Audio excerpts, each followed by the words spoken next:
What a roller coaster ride the Transformers movies have been. A broken, joyless roller coaster that's as confusing as it is obnoxious in its execution. Still, let's rank the Transformers movies. Worst to best. This is gonna be fun?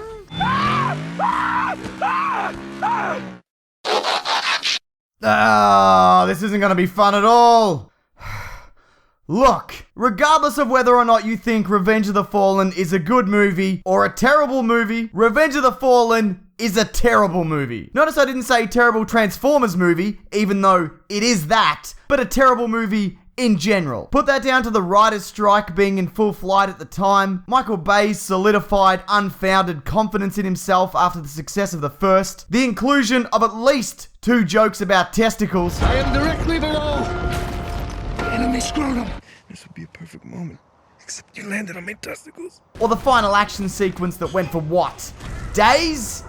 I don't know. This movie is a $200 million experiment in tedium. There are some elements that work.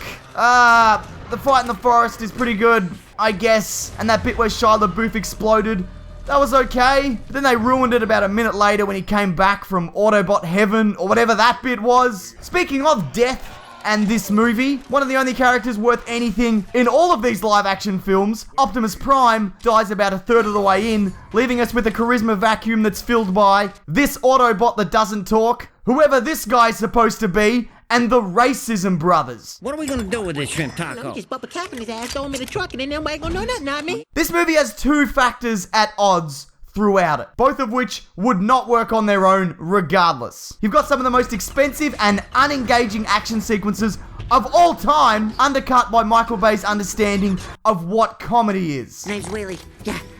Say my name. Say my name. Fuck everyone involved with this. Total garbage.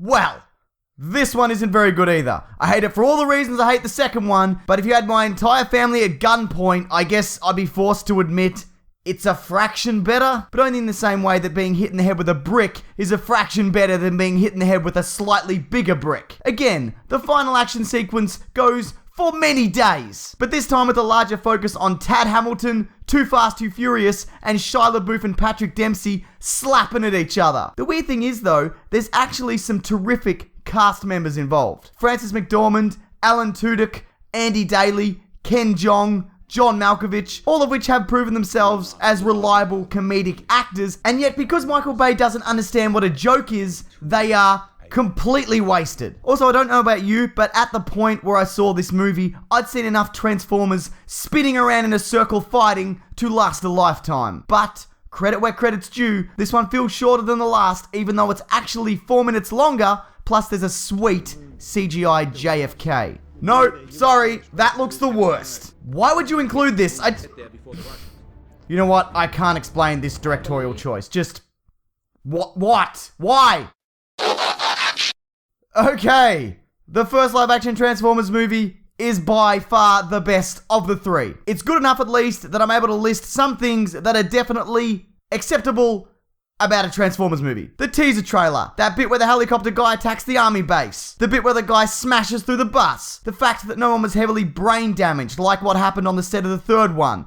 All of these things are good things. Plus in 2007, we'd never seen CGI used in such a way. The Transformers, despite what you think of their design, are a joy to watch, seamlessly altering form. Plus in this one, you can sort of follow the action, mostly, for some of it. Sure, there's still racial stereotypes. This looks like a cool place to kick it.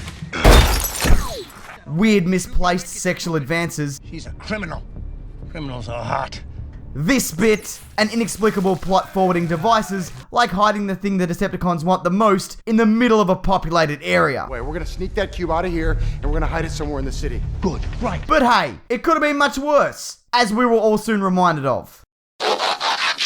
So obviously this only leaves the original 1986 Transformers film, Transformers the movie. I want to emphasize here that I'm not really big on nostalgia. In fact, I'm all for changes being made to a franchise if they are for the better, and I admire a movie that takes risks with the source material. But Transformers the movie is the best Transformers movie simply because it is the best representation of the Transformers. Not to mention it has actual characters, groundbreaking animation, a working balance of both the human and robot elements, as opposed to the newer films where someone just hands Shia LaBeouf an item and he sprints away with it. And it also tells a fairly straightforward story. Sure, it killed off a large majority of characters, including Optimus Prime, for the purpose of selling new toys to kids. And for better or worse, it does have an unrelenting 80s soundtrack, but we got to see some cool stuff. We got Unicron, Galvatron, the Sharkticons. Look, I know a lot of people see this film through a thick lens of nostalgia, including myself, so I'll say this about it. It was pretty good for the time, some of it holds up, but there are better Transformers stories that have been told in other mediums, mostly in comics, and I still think there's room for a truly mind-blowing Transformers movie. Maybe this will be it. Stranger things have happened,